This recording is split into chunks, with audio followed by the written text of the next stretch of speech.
call the Operations and Oversight Committee to order. Tonight we're taking up order number 12-100-5262. Communication from the Mayor submitting for City Council endorsement the MEDC Master Plan titled Building the New Marlboro Economy. The Master Plan provides a roadmap that identifies goals for future growth and economic development for the foreseeable future. Having a fully endorsed master plan will provide a vital tool that can guide the city's growth for years to come. So tonight, we're actually going to get our first formal presentation of the Economic Development Plan. We've seen bits and pieces of it, we're all aware of it, and certainly many of us have read at least the extensive executive summary, if not the whole document. So Tim and I have had conversations, and I've asked him to touch on certain areas, again, to give us a good feeling for what the plan is. And then we'll have a further meeting in a week or two to discuss some of the things that are really under our control. And I've asked Tim not to spend too much time on all the statistics and facts and figures that really don't pertain to what's before us. So with that, I'm going to have Tim start his presentation. And councilors, raise your hand and we'll call on you to answer questions at any time. And then after the presentation, I'm going to ask the mayor to say a few words, and then we can talk with Mr. Cummings and figure out our next stop. Great, thank you, Mr. Chairman, and through you to your subcommittee. Just by way of background, the way this presentation was formulated was essentially outlined into being two parts. Tonight's part one of hopefully an ongoing conversation, where tonight we're going to essentially have an informal discussion, providing a synopsis of the master plan, highlighting major elements in the report, using the executive summary as the guiding document. Part two, which as Chairman Delano alluded to a minute or so ago, will occur a couple weeks from now, which will then begin discussions about strategies, actions, and possible implementation of this master plan. Just a couple housekeeping items. For those of you who may not be aware, this report predates my time at MEDC, so with that being said, please bear with me if I do not have any answers at my fingertips. I promise you I will do the research necessary, and at the follow-up meeting provide whatever information you may need. And then lastly, it's hopeful that this document will be submitted for approval upon completion of the presentation. And last housekeeping item, I just want to make sure that you all received our annual report, which was in your inboxes hopefully today, outlining the work we did in 2012. So with that, Mr. Chairman? Yeah, before we get started though, I do see that there's a number of board members out in the audience, and maybe we'd just like to recognize whomever we can. Certainly Chairman Mr. Bergeron and Mr. Walton and Mr. Pizzoni, Dave Walton, and Mr. Tomanak. It looks like we have Walter Bonin yeah. in the back, Chris Berglund, and I think that covers all for Brian Murphy. And Brian Murphy, yes. And we'd certainly like to thank you all. You do this as a labor of love, and I know you folks put in a lot of hours, and I think it's really, really helping the city. So I know I speak for all the councilors when I say thank you for your efforts. And then I wouldn't want to leave out that we actually have April Martin and Linda Martins of the MEDC office here with us tonight as well. And of course, President Pope and Mayor Vigent, as well, who serve on our executive committee. Please carry on. Thank you. So with that being said, just hopefully everyone has had some time now to digest the master plan, some 300-page document. Its executive summary, some 90-page document. And tonight, hopefully you have in your hands a handout which is an outline of the major elements to be discussed this evening, basically focusing on some of the major data points. So the background, MEDC was originally formed as Marlboro 2010 as a public-private partnership. In 2011, Mayor Stevens, the City Council, provided funds to MEDC to develop an economic development master plan. The product of this funding is a strategic plan known as Building the New Marlboro Economy. As I go through this PowerPoint presentation, I'm not going to highlight every single bullet and read them to you, but what I will do is call out some of the major points that I believe you should call your attention to. So with that being said, the overall objective of this master plan is to improve the economic opportunities for Marlboro residents, stabilize Marlboro's residential tax rate by increasing commercial tax values, and you do this by promoting local business expansion, retention, and attraction. When the MEDC master plan went out for an RFP, it was formulated and framed in a discussion of trying to answer 5 questions. What is the composition of the city's economy? What are the characteristics of the city's key economic sectors? What do these sectors contribute to the local economy? What kind and amount of economic growth can the city expect? How can the city improve its economic development prospects and the process? And Tim, before we go on though, I just think it's so important that we all keep sight of this objective. Stabilize the residential tax rate by increasing commercial tax values and doing what we need to bring in that business. So as we make decisions as city councilors, as the mayor makes decisions, we really have to keep our eye on this because it is both a short and long-term objective. And this is our chance to think strategically as a council. And when projects come before us and different ideas come before us, in my opinion at least, we need to think about them in light of this objective, assuming that we're all going to agree to this objective. So. Thank you, Mr. Chairman. So with that being said, the report was organized into sectors and describes the conditions of these various sectors, identifying opportunities, challenges to influencing economic growth while recommending priority implementation actions. And it should be noted as just a qualifier. Data came from varied sources that there were some limitations due to their sourcing, but every reasonable attempt was made to ensure that the most accurate and accessible data was used for this report. I'm not going to go into too much detail in terms of the demographic profile. I think everyone here in this room is very familiar with the city of Marlboro and its demographics. I would like to note that in the report, when it's referred to as the Greater Marlboro profile, this includes the communities of Berlin, Hudson, Northborough, Southborough, and Westborough. It's just good to have that definition understood as you start to look at some of the numbers that are involved. It should be noted, and I found this data point to be interesting, the average household contains 2.46 residents, and that's slightly smaller than the Greater Marlboro figure of 2.76. It should also be noted that there's an approximate 1.5 million square feet of vacant space available, and this number is projected to decline. Please remember the historical context of this document. This document was prepared a couple of years back, and we've seen actually that figure drop.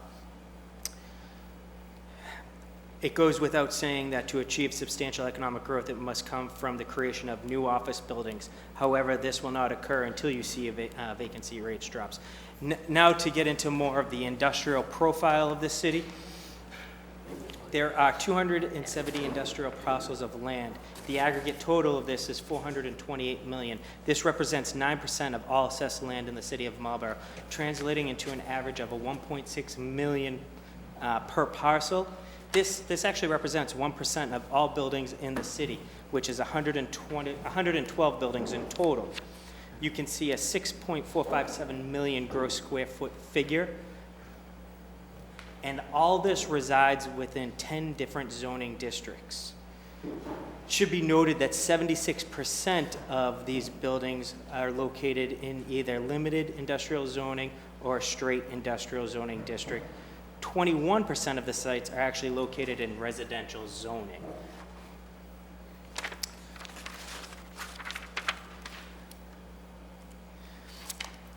Some additional data points to be aware of. The largest percentage of manufacturing jobs are considered high-skilled manufacturing, coming from 2 segments, measuring and analyzing, and electrical and electronic equipment.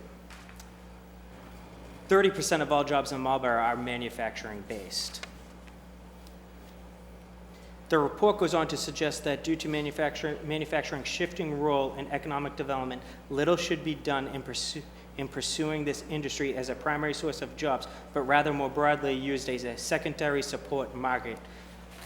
That's overall, because I'll talk in a few moments about actually some unique perspective that Marlborough may have due to our already existing manufacturers. Leaders will need to decide if economic development investment to support manufacturing makes sense. However, as this report goes on, it does what's called a NAICS code analysis. A NAICS code analysis stands for a North American Industrial Classification System, where it further breaks down manufacturing and other industries. And with that being said, doing a NAICS analysis, you can see seasoning companies, which is salad dressings, missile, space, and defense, medical instrument developments are all performing well nationally in Marlborough, all performing well nationally and in Marlborough, which would suggest that supporting these industries would be critical in terms of economic development investment. It was noted that special redevelopment district is a tool available to promote redevelopment in industrial lands. The example cited was Wayland Town Center overlay and the Westwood Station overlay. That designation does not exist in the city of Marlborough to date, and it was offered as an articulated observation that might be something to discuss later on. And again, not the point of this evening is just to give you a highlight of what was in the master plan. We can talk about different mechanisms into adopting strategies at our next session. Tim, what was that zoning overlay called? So it's called a special redevelopment district, also known as overlays. It is, the examples cited was Wayland Town Center overlay and the Westwood Station overlay. The report found that parking in Marlborough had what's called a 1 to 3 ratio, 1 spot for every 3 industrial employees. When compared to 12 other communities of like makeup, this ratio was slightly high, but well within range. I point that out. Can I ask a question concerning that? You know, that we have a 1 to 3. What other communities can you cite that have something that's greater, like 1 to 4, 1 to 5, 1 to 6? You know, is there anybody close? Yes, I'll get to that a little bit later on in this report, but to answer your question, I can tell you Newton has 1 to 4, and that's articulated in this report. Okay, so it'd be more advantageous if we went to 1 to 4. Yes, so and I wouldn't also want, I don't want to get too far off subject here, but Councillor, if I may, through you, Mr. Chairman. Councillor, there's also another way you could do it, another metric that's pointed out later on in this report, which is maybe looking at doing it by square foot. Maybe basing it on 1 spot per X amount of square feet, which has been highly successful in other communities. And Tim, for our viewers at home, the reason we might have less parking or lower parking ratio is so that we can build more value in buildings rather than parking lots, which aren't very valuable. Right. It should also just be noted that there's 252 industrial zone parcels with a potential development square footage of 28.5 million square feet, and the assessed value of potential development is 1.338 billion. That's a methodology that is used sometimes for a full build-out analysis. I would caution this body not to get too caught up in full build-out analysis. I've heard for many, many years now that communities would be built out by X amount a decade, and I've yet to ever see that come to fruition. But nonetheless, it is a good metric to use to guide you as you go through your growth process. That's true, because there was a study that said we should have been built out by 2004. I remember. Well, clearly that wasn't true. Again, continuing on, talking about brownfields. The report went into talking about brownfields here in the city of Marlborough, and it noted that there are a number of brownfields that have completed 21E assessments, and some of them have been cleaned up. Others are vacant or underutilized. The status of brownfield redevelopment in its full completion could not be ascertained with the current information available. I point this out to you more than anything else because brownfield redevelopment is a key strategy a lot of municipalities are using to date to help rehab land so it gets back on the tax rolls. And if this body so wishes, it would be, in my recommendation, a highly advantageous tool to use later on down the road to make sure the city has all its land in the best condition possible to receive the highest value. And I would note that the city has made an effort with the Getty gas station cleanup over the last couple of years. So clearly you're moving in that direction. There was a highlight regarding traffic analysis, and the traffic analysis basically suggests that if everything occurs as theoretically predicted, we'll be adding around 1,100 vehicle trips to the total roadway during the 8 a.m. and p.m. peak hours. And this result concludes in a regional transportation network serving rail has sufficient capacity at the interchanges to accommodate this potential increase in peak hours anticipated from the planned and proposed industrial development, which is a wonderful asset and strength that this community has. It also went on to note about the wastewater treatment, water and wastewater treatment facilities here in the city, where again essentially outlines that the infrastructure is in place to accommodate the growth that this city desires. Tim, and I think we should remind the council that we lost about over 5,000 jobs in the executive park, just between HP and Fidelity. So filling those back up is just going to get us not even to where we were before. So I don't think people have to worry about throngs of new traffic coming through and being a problem for a while. Thank you, Mr. Chairman. And continuing on, the report continues to outline a strong energy telecommunication offering here in the city. Working collaboratively with the Massachusetts Broadband Institute, there was no real limitations discovered, except for MEDC over the last year has identified some key issues which should be addressed, and we can talk about that at another presentation where we're looking at some fiber optic limitations that we discovered over the last year or so with our work outreaching to the businesses. But as a whole, the infrastructure for communication and technology exchanges is very sound and operable for attracting and retaining and growing businesses here in the city. Continuing on to talk about the commercial sector and just to highlight some of these data points, and I'm going to do it a little bit more quickly. There are essentially 308 parcels designated as commercial. That roughly translates into 804 acres. This makes up 6.5% of the total land the city has. The aggregate assessed value is approximately $513 million, which makes up approximately 11% of the assessed property value. And the average of these parcels when assessed is $1.7 million.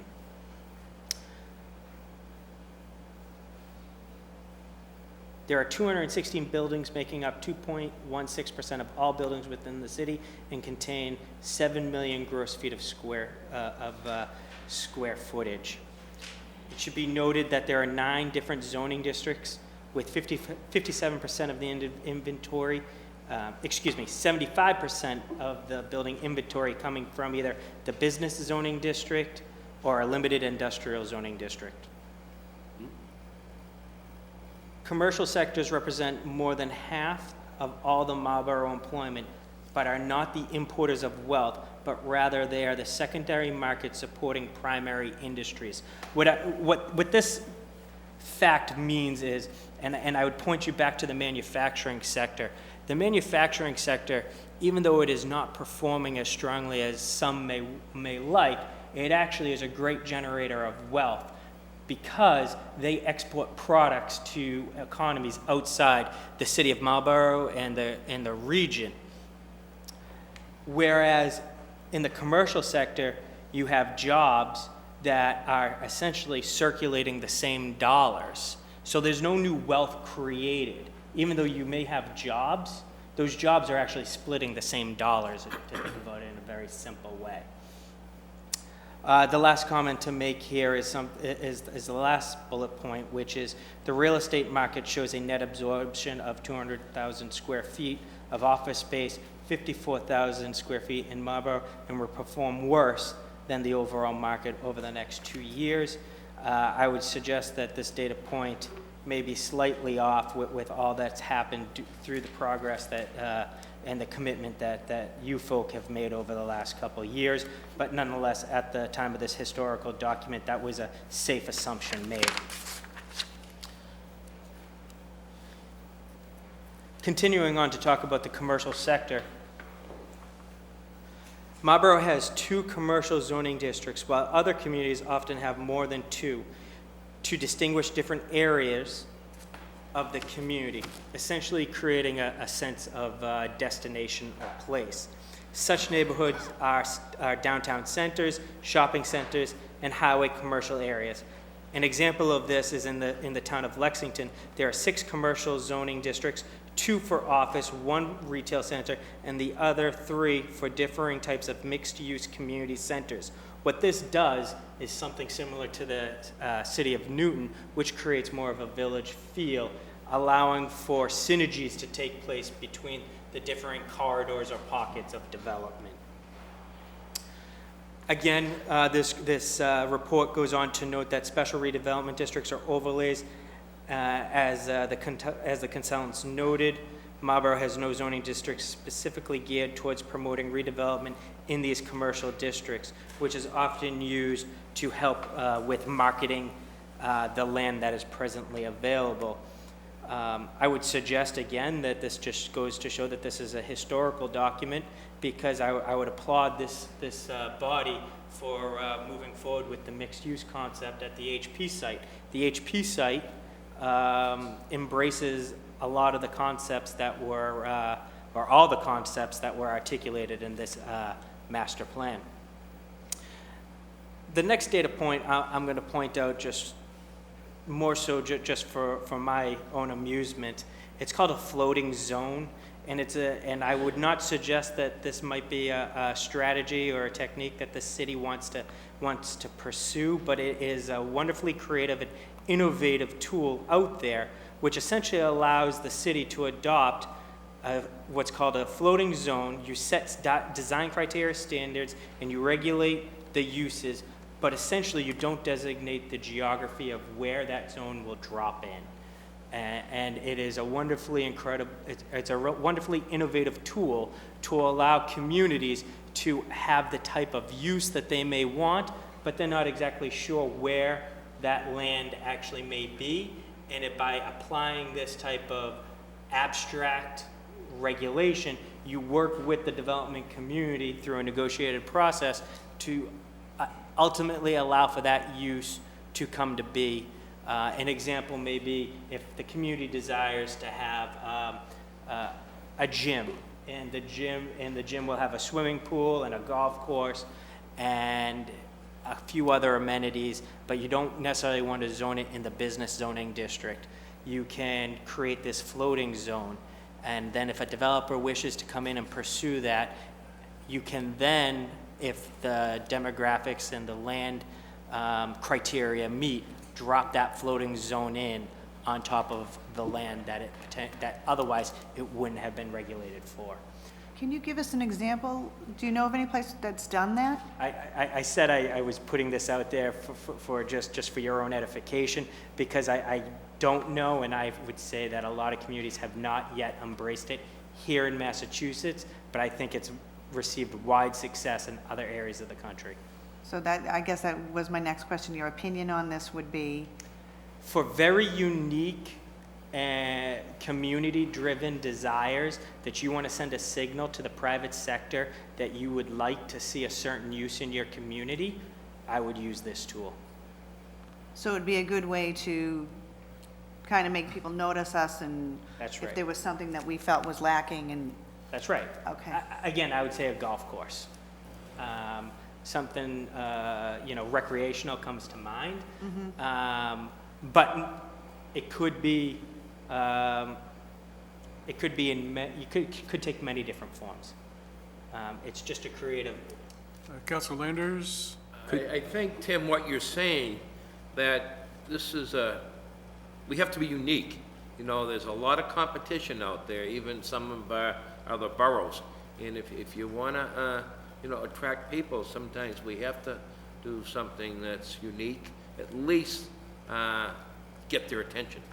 And that's all that this does, is it gets again, the private sector who are hesitant on three things: taking risks, they're hesitant in not having a good understanding of a timeline, and they're not sure of whether it actually meets the community's overall goals.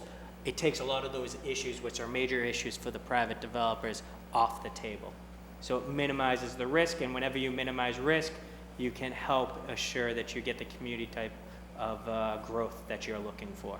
Again, it's a completely negotiated process that would have to be worked through, but nonetheless, it sets up broad parameters to signal to the outside private communities that you would be willing to entertain these types of uses.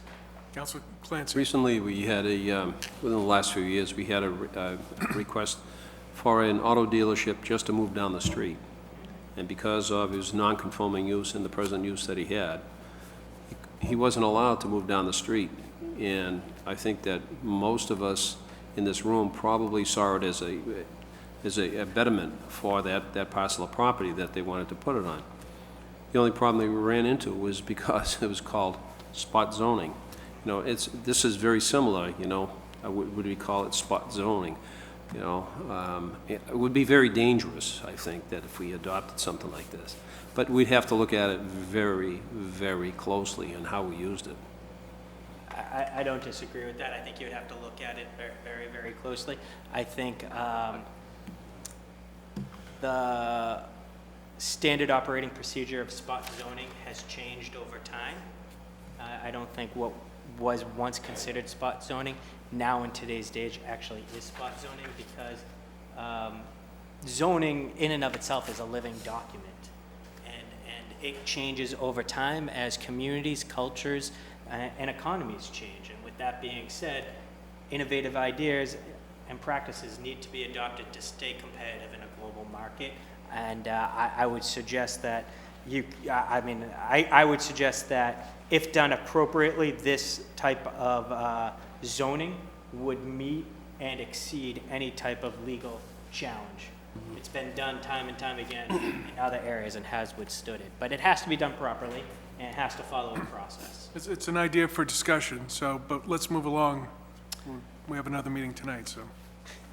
With that being said, again, there was just talk of the parking here in Marlborough, and it was articulated that there's 3 parking spaces per 1,000 square feet of commercial office space. There was an analysis done that shows that it fits within range, but is high. You could do something along the lines of 2 spaces per 1,000 square feet, as Arlington does, 4 spaces per 1,000 square feet, as Burlington. But there are other processes and regulations that can get you where you want to be on that front. Mr. Chair, can I just comment on the parking? Please, Ms. Roby. My guess is Burlington and Arlington are able to have their parking that they do because they have mass transportation. People have to get to Marlborough. So cars come, and cars need places to park their car. Good point. I'm uniquely qualified to speak on at least Burlington. I can't really speak for Arlington, but I would suggest if you were to talk to people in Burlington, they would suggest that they are completely underserved by public transportation, and that they don't have the services that they would be looking for. And actually, I would applaud the city of Marlborough for moving towards a regional transit authority that maybe accommodated the services, or at least we're listening to the service demands a little bit more than what Burlington has to do, which is listen to the MBTA.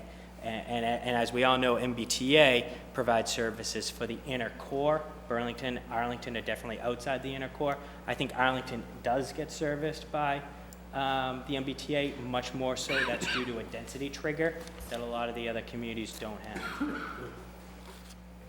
have. So continuing on to the next slide, I just again want to point out the build-out analysis, which essentially outlines that with 313 parcels, there's a potential development square footage of 9 million square feet with an assessed value potential of 512 million. Again, I won't repeat myself on what I think of those build-out analysis because I think that they're good guidelines to use, but wouldn't want to hold any weight to them other than trying to help you guide your process. Continuing on, I just wanted to again highlight the transportation impacts for commercial development, where it outlines that during the peak times, your infrastructure is in place, that no major transportation improvements would be required. Next, continuing on to the retail sector. Again, just some quick data points to give everyone a baseline of what we're talking about for economic value here in the city. You have 255 parcels of land, which makes up about 306 acres. That represents 2.8% of the total land with an aggregated assessed value of around $250 million. And this translates into an average assessment on parcel of about $1 million. Again, out of the 255 retail parcels and 169 buildings, 66% of them are located in the business zoning district, 15% are in the commercial and auto zoning district, and please note that 5% for both industrial zoning and limited industrial zoning districts. I point these low percentages out to you because this is the type of amenity retail that some of these larger users in the district are actually looking for. And again, over the last year, MEDC has went out and outreach to a lot of these businesses, and we've heard time and time again, amenity retail is something that would be desired in these types of zoning districts. And this data backs up the fact that within these districts, you have about 5% of retail available. And if you were to target any type of economic development, it's suggested that you look at the sectors which are growing, which is accommodations, eating and drinking, and recreation. Continuing. One of the things we hear from businesses, existing and some that are coming to town, they need things to attract their employees. They're out recruiting, and it's pretty fierce for some of these industries. So entertainment for the 20-somethings and 30-somethings, we're going to need some kind of entertainment area Absolutely. where they can go out past 9 o'clock. This report does not speak in any great detail on that point, but MEDC's research over the last year reinforces the fact that businesses locate where human capital is, and it's all about employees and employee retention. You spend too much money trying to train an employee to be as productive as you need them to be, to have them turn around and move on to another community, another company too quickly. And by providing some amenities and providing a quality of life that is suitable to that individual employee, you'll find greater productivity, and the business in turn will be very successful. And some of the examples we were given are some things that are beyond the city's control, and that's just having a flexible work schedule and understanding work-life balance. Those are values privately decided within the company, but then there are other types of amenities that the city could support, such as walking trails, and remembering that reducing healthcare costs is a high priority for businesses these days, in this day and age. They will make the investment to help their employees be healthier. They know they'll be more productive, and they know they'll win by reducing their healthcare costs. That's something we can talk a little bit more about next time we get together, the things that we can control here. Continuing on with retail, I just want to point out that there was an analysis done that essentially says that there's an opportunity gap drops off substantially beyond a 5-minute drive from the downtown based on competition from existing retailers located outside the 5-minute drive time. And now, I don't want to necessarily say that these numbers are completely accurate, and I wouldn't want us to use these numbers for anything more than a guideline, but it estimates that the downtown could potentially support an additional 190,000 square feet of retailing, with as many as 19 new stores, with an aggregate sales volume of about $57 million.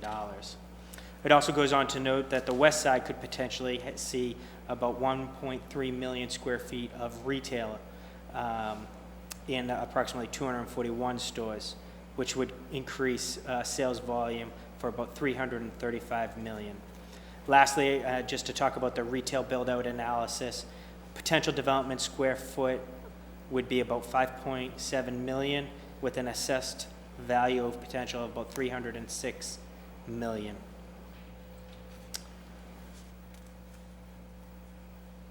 I've spoken to this a minute or so ago, but just to reiterate that the city is served by cable, DSL, fiber optic. There are very small portions of the city that are only served by DSL or cable, and MEDC is working to address that fiber optics issue, but nonetheless, it's understood that the city of Marlborough has the communication capacity needed and the infrastructure support to be successful.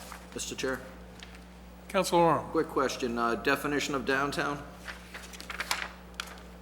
I can't speak to that. I didn't know if you meant I'm trying to figure out geographically if you meant Main Street only, or did you mean past Main Street? If you give me the opportunity to look into that, I'll follow up with you at our next meeting.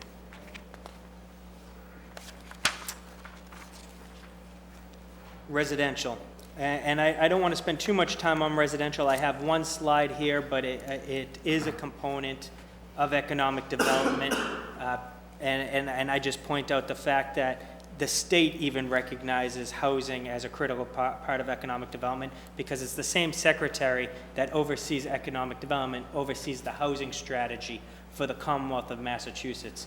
And if you want to have vibrant businesses, you need to have the housing stock available to support those businesses. With that being said, just some quick data points. There's approximately 11,000 parcels of land in the city of Marlborough identified as residential uses. This makes up 5,620 acres and about 45% of the total land within the city. Residential parcels represent 65% of all assessed property value within the city of Marlborough. I point this out to you more than anything else because it should show you the need to increase your commercial value more than anything else. When you have this much land designated for residential use, and you see your commercial values drop or not increase, there's only one other place that it can go, and that's going to go on the residential sector. So again, just maintaining the mission that MEDC has to stabilize the residential tax rate is vitally critical. It goes without saying that this figure represents 94% of all buildings in the city. And I want to point out that a goal that MEDC is striving to achieve is a principal objective of residential sector assessment is to identify potential demand for market-driven residential development consistent with an overarching goal of the Marlborough Economic Development Plan, which is to increase net fiscal income to the city. The target market segment of these households includes persons in the age ranges of 35 to 55 with significant qualifying income to afford newly constructed rental or condo units. These households are less likely to have impacts on the municipality services. And therefore, targeted residential development to these markets are more likely to produce net fiscal revenues to the city. So when we start looking at residential, as we have here, both in the recent ZBA project that was approved and what we're talking about at Atlantic Development, as these things start coming in, we need to think again, are we feeding this overall economic development? Or are we doing a development because it's good for a developer? And I think it's important for the next 20, 30, 40 years that we think more broadly so that we can use any development to help the recruiting and retention, whether it's at Raytheon or on the west side of the city. And again, we really have to keep this as an upper focus for us, because otherwise we're not going to achieve the goals, which are, what, Tim, was it 1.5 billion of new value? 1.4? 1.4 billion over new value in the next 10, 20 years, so that we can bring down the rates for our commercial industrial properties and stay competitive and keep the rates low enough on residents that they can be affordable. Councilor Elder. Thank you, Mr. Chair. Do you by any chance, I know this predated when you were here, but do you know, or if you could get me the source of it? I never understood that people under the age of 35 are less likely to have school-age children. To me, that seems like the time that you start to have school-age children. So I don't know when, how that came about. I understand over 55 is much less likely, but it seems like, you know, that under 35 age is the time that happens. So if you could give me a source or something, because I heard that, you know, I've met with a developer before, so, oh, you know, this apartment complex is going to have people ages 28 to 32, you know, not the age that people start to have kids and families. And I'm thinking, well, I'm in that demographic. I think that is the exact time people start to have families. And so if you could try to get me some source, I know, like I said, I can't imagine you have that off the top of your head, but at some point, if you could get me, you know, the source for that, I'd really like to see it. Yes, Councilor, no problem. I'll be more than happy to cite a specific source, but anecdotally, I am also in that demographic, and I am nowhere near ready to have a family and kid. And I can and I can speak to that only because I can't afford it, because I'm still paying off student loans. Just so you know, none of us are ready when it happens. We think we are, but we're not, so. But your point is well taken. Council, your point is well taken. I will find that citation and bring that source to you. And then the last comment that I want to make on residential, and I think this would be no surprise to anyone, which is Marlborough is being affected, exposed to what's referred to as the boomer effect, more so than other communities, which is you have an aging population that will need some sort of housing at some point, with age ranges of 55 to 74 maturing and needing to look at other types of housing stock. Now, the last couple slides, and I know I'm running quickly out of time, I just want to do brief overviews on differing economic development targets and points that are important for the city to be aware of. But we got through the bulk of the information that was needed that would I think, be the most impressed upon this body. But with that being said, just a couple points to make regarding labor markets and trends. Marlborough is a net importer of workers. Another point that should be noted is Marlborough has one of the highest influxes of workers in the corridor. And you can see that Marlborough has a strong base of businesses already in existence that will be expanding, and some of those examples are highlighted: utilities, internet and data processing services, financial services, insurance, professional, scientific, and technical services, educational services, healthcare services, accommodations, and eating and drinking, just to name a few. This basically outlines that the city of Marlborough has a good, strong base to build off of. Continuing on, just to highlight some more generic demographic information, Marlborough would require a higher portion of high and middle school employees than the national average. That's just due to our base of current businesses that are here. Marlborough has a low level of employment for industries that favor low-skilled workers. Future job growth can be expected to continue in existing patterns, or even further favor higher and middle-skilled jobs. That's particularly in the manufacturing sector. And I just want to point out that these are observations that are made regarding our local labor market trends, but by no means should the city of Marlborough think that this is exclusive to the city, and rather is a regional and even more so a state issue. The region and on down to the city should be looking at how it can address creating workforce training programs for middle-skilled jobs, but it needs to be in cooperation, and it needs to be in line with what the state and the region is doing. It should just be noted about high-demand occupations.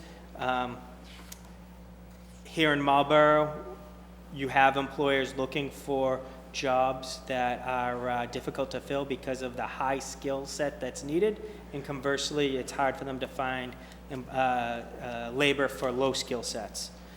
It should be noted also that 39,000 is the median salary, and 25% of your current wages fall. I said this wrong, I apologize. Average wages at least 25% or more, which is $39,700 of the median salary reported Massachusetts in 2008, which means that 49,000 or above. So 25% fall within the median to 49,000 range, which means you have a very high wage force here in the city of Marlborough. So Tim, if we can just kind of touch on the highlights of these next few, so we can, And it, time for the mayor to say a couple of words and councilors to. absolutely, just 2 or 3 more slides.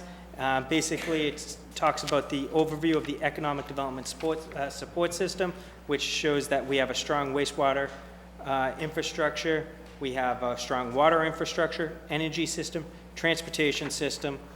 It goes on to note the quality of life here in Marlborough, which is extremely high, and it needs to be a byproduct of any strong economic development plan. It notes that property crime in Marlborough was well below the state average and was well below Framingham, Worcester, and Burlington. So just a reminder, we're spending huge amounts of money on our wastewater treatment facilities.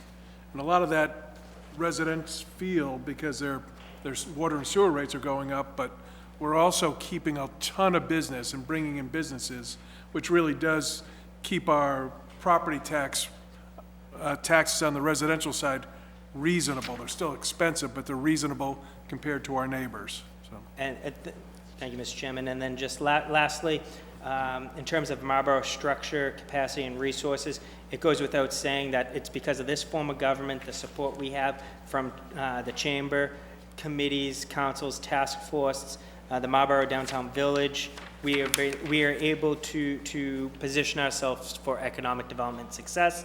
We are able to coordinate and also access the services of a lot of state agencies that make their services available, such as Mass Development, Mass Life Sciences, Mass Office of Business Development, Metro West 495 Partnership, Mass Econ, and the Metro West Regional Transit Authority, to highlight just a few.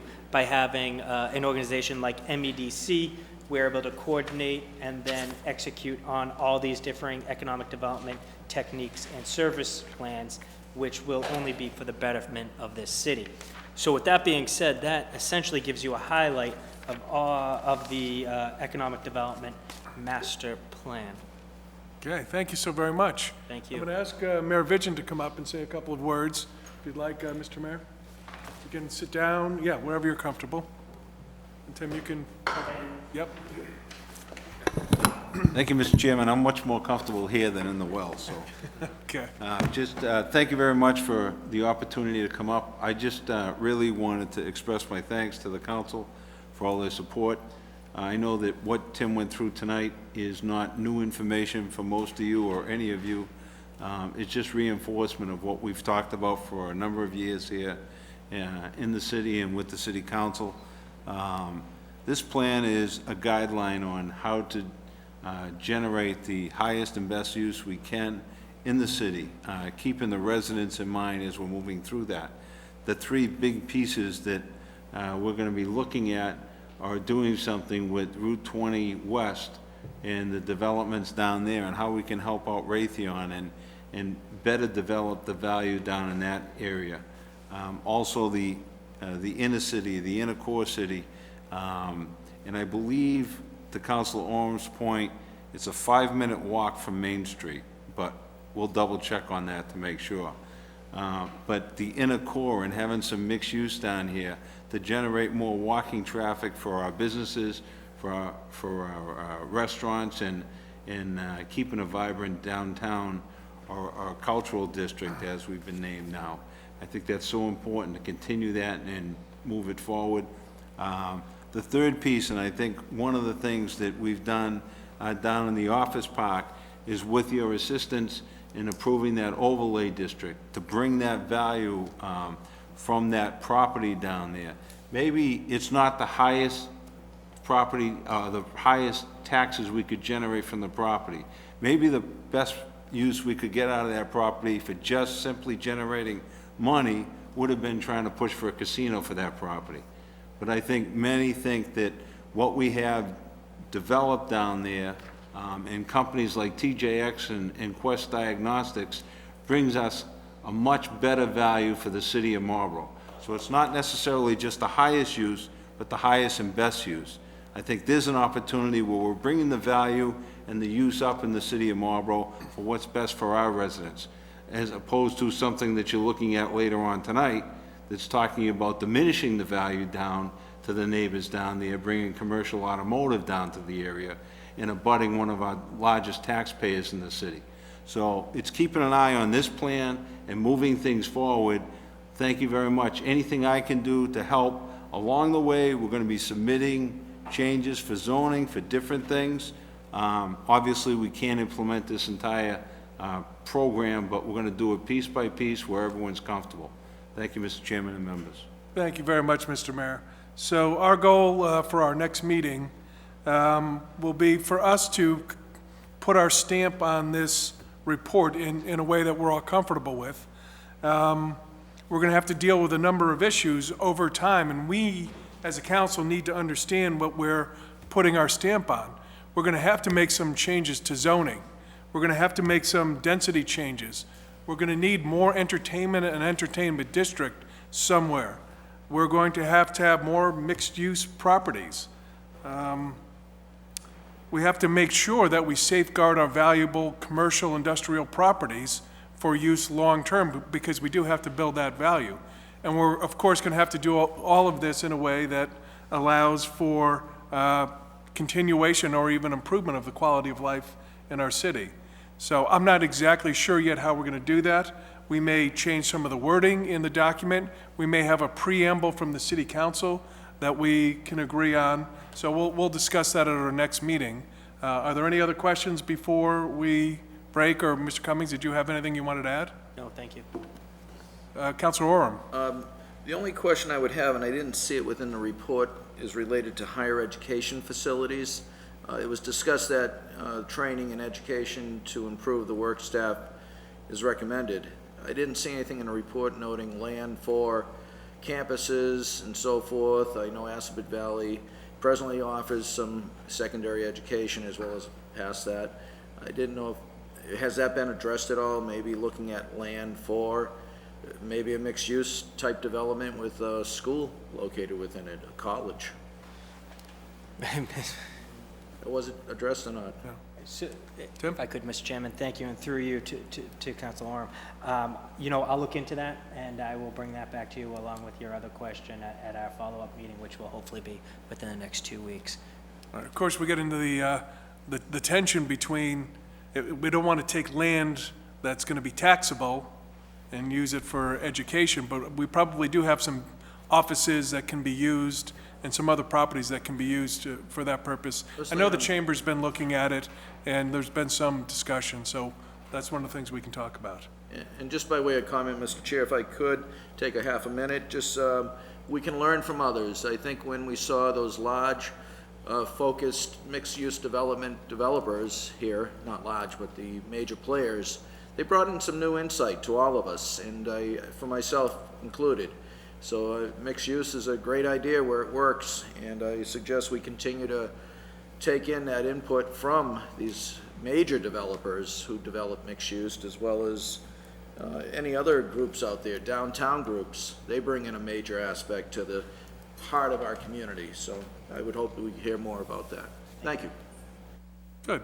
Well, I think we'll now, if there's a motion to, yeah, we can table. Made and seconded, all those in favor?